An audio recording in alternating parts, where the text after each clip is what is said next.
이런 헌신이 있어서 하나님 나라가 확장되어지고 이런 애씀 가운데 하나님이 기뻐하시는 줄 믿습니다.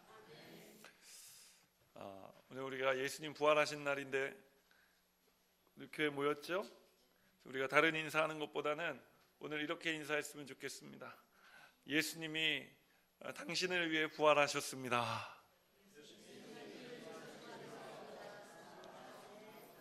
할렐루야.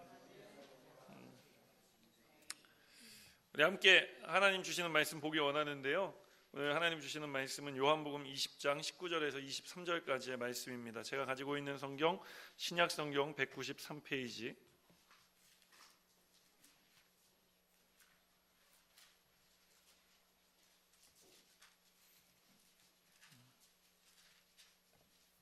예, 183페이지 신약성경 요한복음 20장 19절에서 23절까지의 말씀입니다. 우리 함께 그 자리에 앉으셔서요, 우리 주의 말씀 내 인생의 빛입니다 선포하고 하나님 주신 말씀 함께 읽겠습니다. 주의 말씀은 내 인생의 빛입니다. 주의 말씀은 내 삶을 변화시킵니다. 주께서 말씀하신 대로 나는 하나님의 사랑받는 자녀입니다. 나는 축복의 통로입니다. 오늘도 주의 말씀에 마음의 문을 엽니다. 말씀하여 주옵소서. 듣고 깨닫고 말씀대로 살겠습니다. 아멘. 우리 함께 하나님 주신 말씀 한 목소리로 선포합니다. 이날 곧 안식 후 첫날 저녁 때에 제자들이 유대인들을 두려워하여 모인 곳의 문들을 닫았더니 예수께서 오사 가운데 서서 이르시되 너희에게 평강이 있을지어다.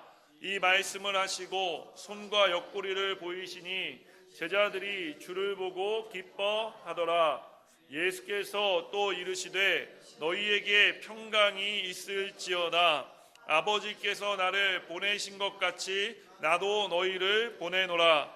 이 말씀을 하시고 그들을 향하사 숨을 내쉬며 이르시되 성령을 받으라. 너희가 누구의 죄든지 사하면 사하여질 것이요 누구의 죄든지 그대로 두면 그대로 있으리라 하시니라. 아멘. 저는 오늘 여러분과 함께 따라하겠습니다. 부활하신 예수님이 하신 말씀. 부활하신 예수님이 하신 말씀.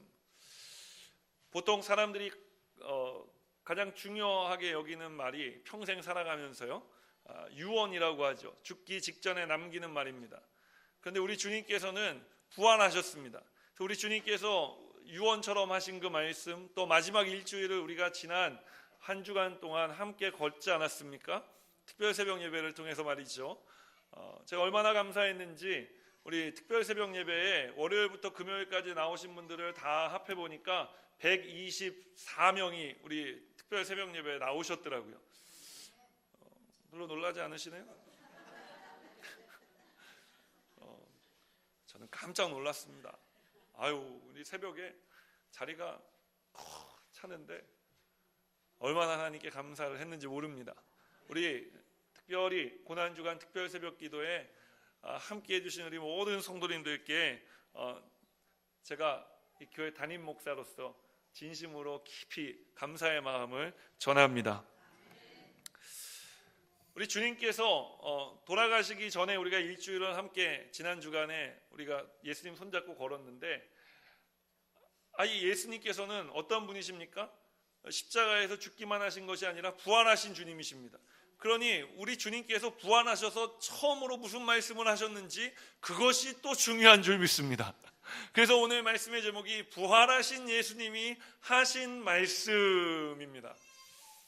우리 기독교 신앙에 큰 두 가지 기둥이 있는데, 하나는 나를 위해 십자가 지신 예수님을 믿고 바라보는 신앙이고, 또 하나는 나를 위해 부활하신 예수님을 믿는 신앙입니다. 그러니 우리는 십자가의 신앙과 부활의 신앙을 가지고 살아가는 사람들인 줄 믿습니다. 오늘 예수님께서 부활하셔서 제자들에게 또 사람들에게 나타나셔서 처음으로 하신 말씀은 무엇이었습니까? 다 같이 따라합니다. 평안하라. 네, 평안하라라는 말이었습니다. Peace be with you. 오늘 우리 잉글리시 피플들이 좀 있기 때문에 제가 저 하찮은 영어지만 몇 마디 하겠습니다. 평안하라. 과연 그런지 오늘 19절 말씀을 우리가 함께 읽어보겠습니다. 19절 말씀 시작.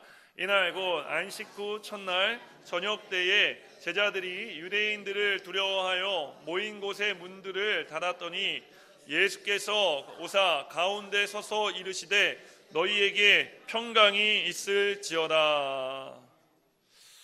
혹시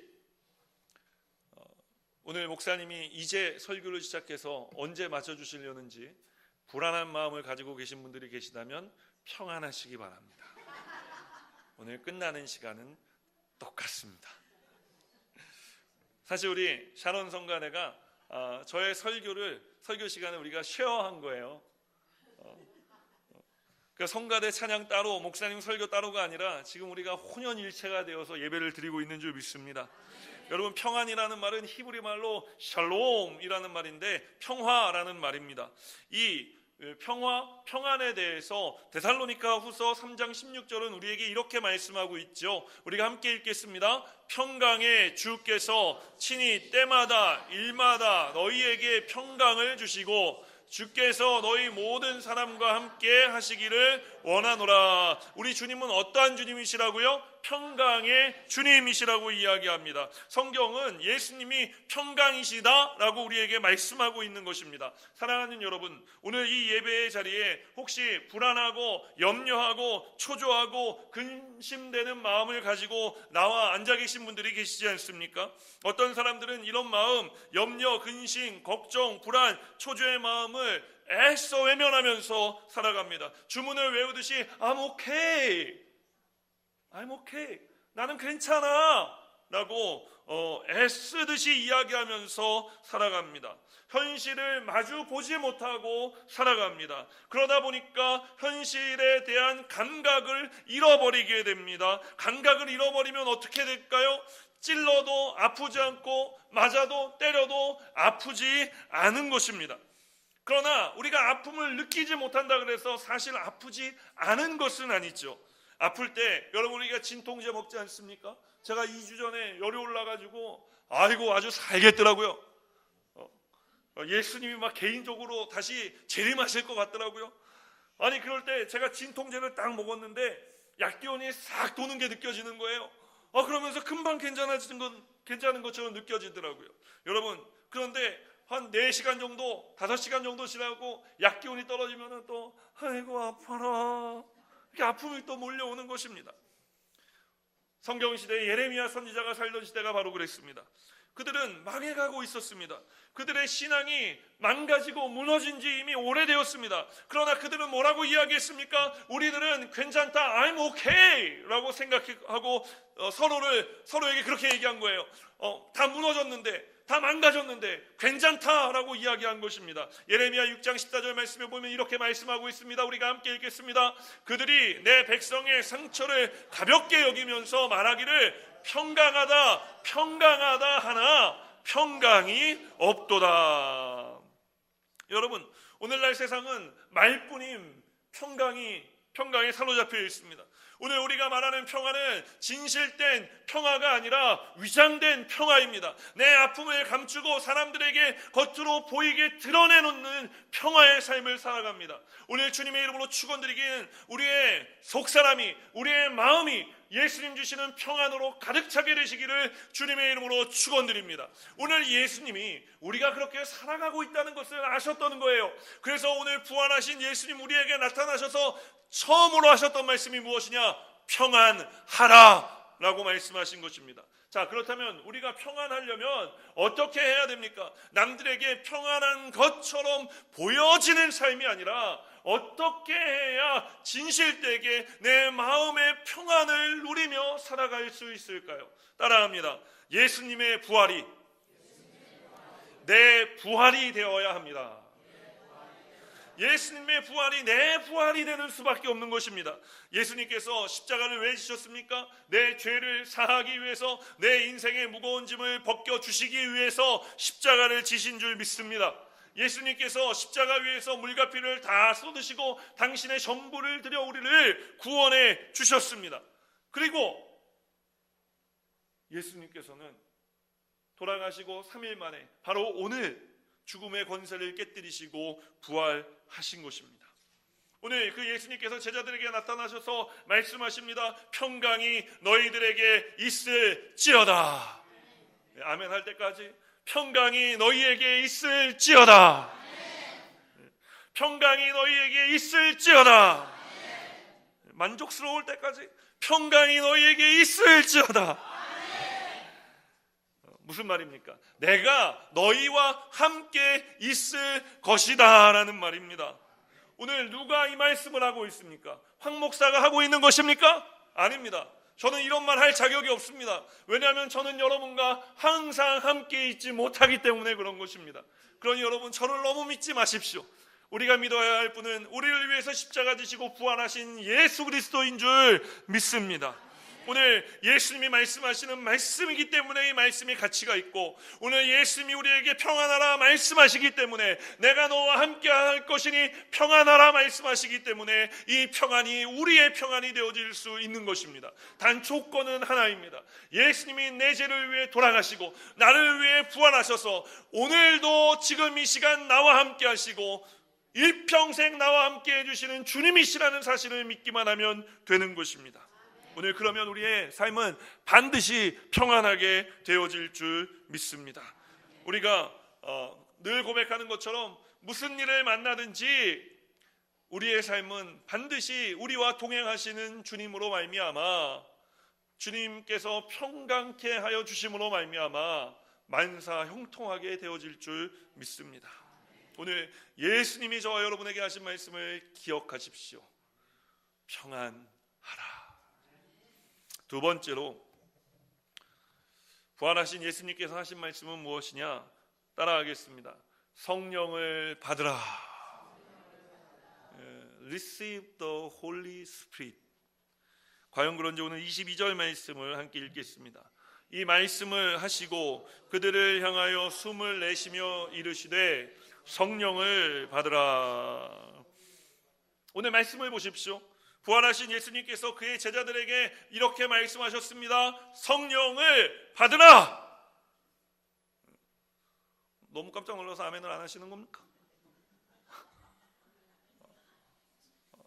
오늘 설교의 퀄리티와 길이는 여러분의 손에 달려있는 줄 믿습니다. 친절한 목사 만난 걸 감사하게 여기세요. 다시 해드릴게요. 오늘 부활하신 예수님께서 저와 여러분에게 말씀하셨습니다. 성령을 받으라. 여러분 생각해 보십시오. 부활하신 예수님을 만나기 전에 예수님 제자들은 어떠한 상태에 놓여 있었느냐? 두려움에 떨고 있는 상태였습니다. 그들이 떨게 된 이유는 다름 아닌 바로 예수님 때문이었어요. 그들이 어떠한 사람들이었습니까? 이 예수님의 제자들이 자기의 전부를 다 버리고 예수님 따라갔던 사람들 아닙니까? 예수님께 인생을 올인했던 사람들이었던 겁니다. 예수님이 그들의 전부였습니다. 그런데 어느 날 전부이신 예수님께서 십자가에 달려 돌아가셨습니다. 제자들의 인생은 순간 자신이 투자한 모든 것들을 잃어버린 망한 인생이 된 것입니다. 제자들은 모든 자신감을 상실했습니다. 제자들은 예수님을 잡아 죽인 사람들이 자기들에게도 와서 해코지를 하지 않을까 심히 두려워했습니다. 그래서 그들이 어떻게 했습니까? 몸을 숨겼지요. 오늘 이 두려움의 원인은 무엇이었습니까? 주님이 떠나가시고 자신들이 혼자 남겨졌다라고 하는 마음으로 인한 두려움이었습니다. 여러분, 오늘 우리의 인생은 어떻습니까? 우리의 인생도 오늘 이 제자들의 인생과 다르지 않은 것 같습니다. 오늘 이 제자들을 통해 보는 이 모습과 다르지 않은 것 같습니다. 어떤 분들은 물질을 얻기 위해 자신의 전부를 다 걸고 살아갑니다. 어떤 분들은 자식에게 모든 것을 다 걸고 살아갑니다. 또 어떤 분들은 살기 위해서 모든 것들을 다 내어겁니다. 리스크를 계산해서 분산 투자를 해놓았던 한 가지 일에 올인하였던지, 사실 우리는 무엇인가 우리의 전부를 걸고 살아가고 있지 않습니까? 그러나 생각해 보십시오. 우리가 그렇게 분산 투자를 하던 올인을 하던 여러분, 우리가 투자한 것만큼 우리가 얼마나 많이 얻었습니까? 사실 얻은 것 같지만 또 한편으로 잃어버리는 삶을 살아가고 있지 않습니까? 물질이 그렇습니다. 자식이 그렇습니다. 건강이 그렇습니다. 사람들과의 관계가 그렇습니다. 예전에 일본의 작가인 이 무라카미 하루키라는 사람이 이런 책을 썼어요. 상실의 시대. 우리가 살아가는 이 세상은 상실의 시대라는 것입니다. 그래서 사람들은 불확실한 삶을 살아가면서 늘 무엇인가를 움켜쥐려고 애쓰는데 결국은 내 이 움켜진 두 주먹 사이로 내가 움켜진 줄 알았던 것들이 모래알처럼 다 알알이 빠져나가고 손을 펴봤더니 아무것도 남아있는 게 없더라는 것입니다. 결국 무슨 말입니까? 우리는 인생을 살아가면서 우리 혼자 스스로의 힘으로는 이 상실감을 벗어버리고 살아갈 수가 없다라는 것입니다. 우리는 스스로의 힘으로는 이 두려움으로부터 벗어날 수가 없는 존재라는 사실입니다. 오늘 2000년 전에 제자들이 경험하고 있었던 이 두려움의 문제가 오늘 저와 여러분 가운데도 있는 것을 봅니다. 저에게도 두려움이 있습니다. 그러나 참 감사한 것은 2000년 전에도 그리고 오늘 지금 이 시간에도 그렇듯이 이 외로운 사람들, 두려워하는 사람들에게 세상 사람들은 가까이 오지 않지만 우리 예수님은 기꺼이 우리에게 다가오고 계시고 또 우리에게 다가오셨다라는 사실인 줄 믿습니다. 혼자가 되어 두려워 떨고 있는 제자들에게 오늘 예수님은 찾아가셨습니다. 오늘 인생에 벗어낼 수 없는 상실감과 아픔과 두려움을 끌어안고 살아가는 저와 여러분을 향해 예수님께서 부활하시고 예수님께서 다가오신 줄 믿습니다. 그리고 그 예수님께서 말씀하시지 않았습니까? 평안하라, 두려워하지 말라, 내가 너와 함께함이라 라고 말씀하셨습니다. 제자들은 일순간 안도의 한숨을 내쉬었을 것입니다. 왜냐하면 예수님 돌아가시고 다 이룬 줄 알았는데 그 주님이 다시 찾아오시지 않았습니까? 그러나 주님이 죽은 것을 제자들은 알고 있었습니다. 그래서 예수님이 나타나시자 부활하신 몸으로 나타나시자 안도의 한숨을 내쉬었지만 여전히 그들의 마음 가운데는 두려움을 떨쳐낼 수가 없었던 것입니다. 언제 주님께서 또 떠나가실까? 그래서 그런 제자들을 향해 주님께서 말씀하신 겁니다. 뭐라고 말씀하셨습니까? 성령을 받으라 라고 말씀하신 것입니다. 성령을 받으라. 오늘 예수님의 눈으로 보기에 두려움에 떨고 있는 제자들이 인생의 평안함을 누리기 위해서 오늘 이 제자들과 같은 모습으로 인생을 살아가고 있는 저와 여러분이 인생의 평안함을 누리기 위해서 거짓된 평화가 아니라 위장된 평화가 아니라 평화스러운 것처럼 보여지는 그런 평화가 아니라 진정한 내 마음의 평안을 누리고 살아가기 위해서는 어떻게 해야 된다는 것입니까? 우리가 성령을 받아야 한다는 것입니다. 오늘 보십시오. 예수님 제자들이 만났지만 그들의 인생은 여전히 다락방에 머무르는 인생 아니었습니까? 그런데 그들이 그 다락방을 박차고 나오는 사건이 일어났습니다. 그 사건이 무엇입니까? 바로 오순절 성령 강림의 사건인 것입니다. 성령이 임하자 사도행전을 보니까 이 예수님의 제자였던 베드로가 그 다락방 문을 발로 박차고 나와서 뭐 했다고요?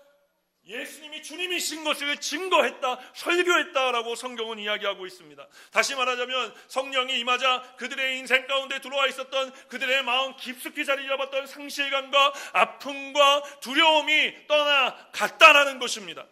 성령을 받으면 사랑하는 여러분, 두려움이 바뀌어 자신감이 되어지는 것입니다. 성령을 받으면 불쌍한 인생이 행복한 인생이 되어지는 것입니다. 성령을 받으면 여러분 못생겨 보였던 사람이 더 아름답게 보여지게 되어지는 것입니다. 우리 모든 여성분들은 아멘 할지어다. 좀 못생겨 보이던 형제들도 잘생겨 보이게 되어지는 것입니다. 우리가 어떻게 시집장가를 잘 갈 수 있느냐? 성령 충만하면 되는 것입니다. 여러분 자녀들에게 다른 것 가르칠 필요 없어요. 예수 잘 믿고 성령 충만하면 되는 것입니다. 내가 찾아다닌다고 해서 시집장가 잘 갈 것 같으면은 다음 얘기 안 하겠습니다.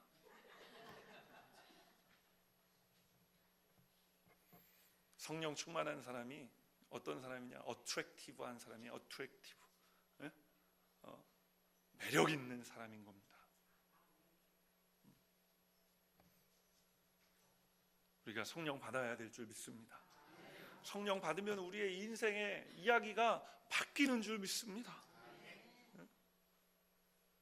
우리가 그러므로 성령 충만함을 사모하는 삶을 살아야 할 줄 믿습니다. 오늘 부활하신 예수님께서 저와 여러분을 바라보시면서 이렇게 하시는 말씀을 귀 담아 들으십시오. 그리고 간절히 사모하는 삶을 사십시오. 성령을 받으라.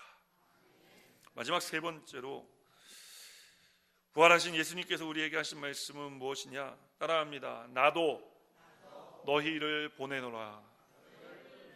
I'm sending you. 나도 너희를 보낸다라는 것입니다. 과연 그런지 21절 말씀을 여러분이 읽어주십시오. 21절 말씀 시작.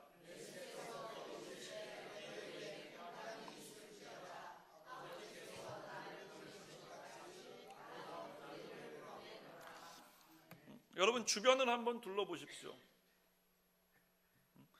여러분 눈물 흘리면서 두려움에 떨며 어찌할 바를 알지 못하는 사람들의 모습이 보이지 않습니까? 우리가 지금까지 애써 외면해 왔는데 마음의 상처를 어떻게 해결할지 알지 못해서 눈물 흘리는 삶을 살아가는 사람들을 보지 않습니까? 또 보면은 누가 나한테 상처 줄까 봐 누가 나를 건드리기만 해봐라 라고 몸을 잔뜩 움츠리며 살아가고 있는 사람들이 보이지 않습니까? 이런 삶의 모습이 예수님을 만나기 전에 저와 여러분에게도 있었다라는 사실을 기억하십시오. 오늘 예수님께서 말씀하십니다. 내가 너희에게 온 것 같이 너희도 그들을 위해 가라 라는 것입니다.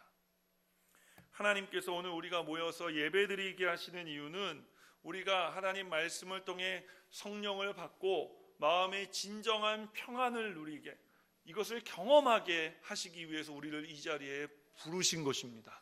그럼 이 평안함을 받은 우리는 어떻게 해야 될까요?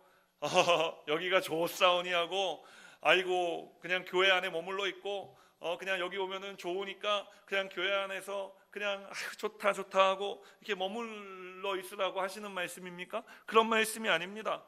여러분 오늘 예수님께서 우리에게 하시는 말씀은 무엇입니까? 너희가 교회와 하나님의 말씀을 듣고 마음의 평안함을 받고 성령 충만한 다음엔 어떻게 해야 되느냐?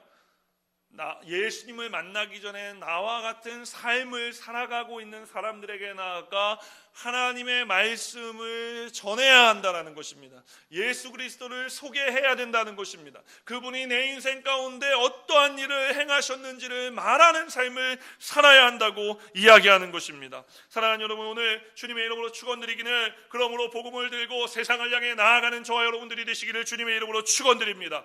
벅찬 가슴을 안고 오늘 부활의 이 아침에 나를 위해 십자가 지시고 부활하신 예수님의 생명을 안고 주님 말씀에 순종하여 세상을 향해 나아가는, 내 자녀들을 향해 나아가는, 내 가정을 향해 나아가는, 내 이웃을 향해 나아가는 저와 여러분들이 되시기를 주님의 이름으로 축원드립니다. 이 마틴 루터킹 목사님이 생애 마지막 설교에서 이렇게 설교하셨다고 합니다.